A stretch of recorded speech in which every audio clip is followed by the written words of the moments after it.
Okay, guys, so I want to go over the geometry warm-up that the 8th graders are working on. They're working on the volume of a cone, and if you just take a look at, I told them they will not have to memorize that formula, but they will have to know how to plug in these numbers. So this means 1/3 times pi times radius squared times the height.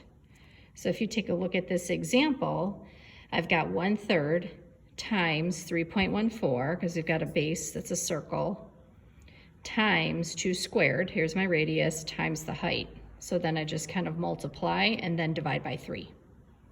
Okay, I want you guys to try that one on your calculators and see if you get the same answer. It's about 33 5/10, because remember that we are rounding pi to 3.14. The objective in 1.1 is to understand what rational and irrational numbers mean. So remember, rational means, the base word in rational is ratio, which is a fraction. And we just kind of said this, the decimal makes sense. In a rational number, the decimal makes sense. It can be written as a fraction. So the decimal either terminates or repeats. That means that there is some sort of pattern, okay? We did talk a little bit about this last year.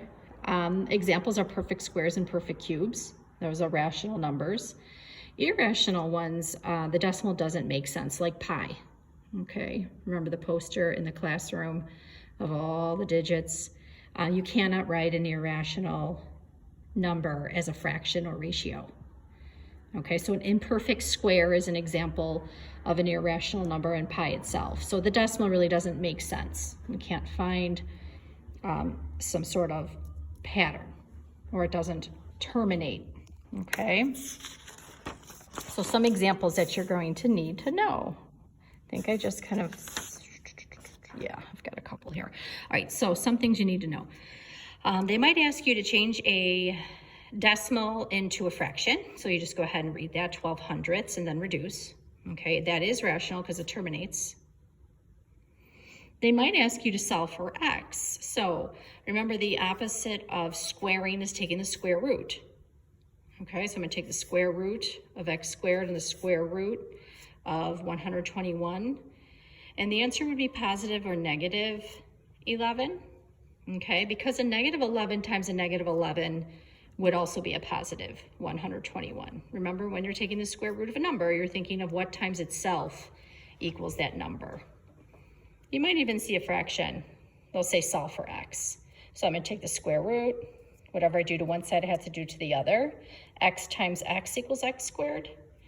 And then 4 times 4 equals 16, and 13 times 13 is 169. And remember, a negative times a negative is a positive. That's why we're saying plus or minus for these square roots. Now, they might ask you to find the cubed root. So you're thinking of what times what times what equals x to the cubed root. And if you go ahead and multiply 9 times 9 times 9, that equals 729. So the opposite of cubing is taking the cube root. So x would be 9. And it would be positive 9, because remember, if you said negative 9, in this case, a negative 9 times a negative 9 times a negative 9 would be a negative 729. So you can't say negative. It would just be positive 9. Another example is asking you to find the value of an imperfect square. This is probably the most challenging part of this section. So what you have to do is, the kids copied all of these perfect squares up to 10 in their notebook, okay? The square root of 1 is 1, the square root of 4 is 2, 9, etc. These are ones that we should have memorized, okay? So if you take a look at 2, it's an imperfect square, so it's not perfect, it's irrational. I have to find the 2 perfect squares it's in between. So it's in between the square root of 1, and it's in between the square root of 4. And then we solve it. And then we draw a number line. So we find the 2 perfect squares it's in between. We draw a number line, solve it, and then we start with the middle number. Okay, in between 1 and 2 is 1.5 or 1.5. And then we just go ahead and use our calculator. and we say 1.5 times 1.5 is 2 and 25 hundredths, which is a little too high.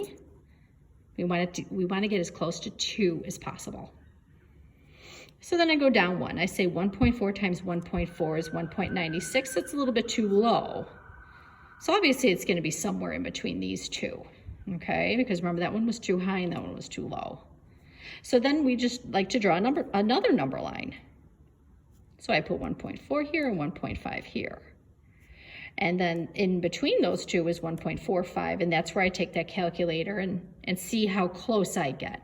The closest to it is about 1.43. 1.45 squared was this, a little bit over 2. 1.44 was really almost, I mean, even this answer would be okay. Okay. In most cases, they're going to give you multiple choice anyway. So you're going to be able to test these out and see how close you are. This is a little bit closer to 2. So we said it would be about 1 and 43 hundredths would be the answer. So therefore, the square root of 2 is about 1 and 43 hundredths. And again, that's an imperfect square.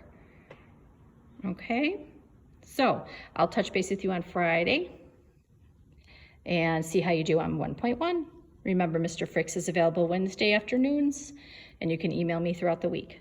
Have a great week.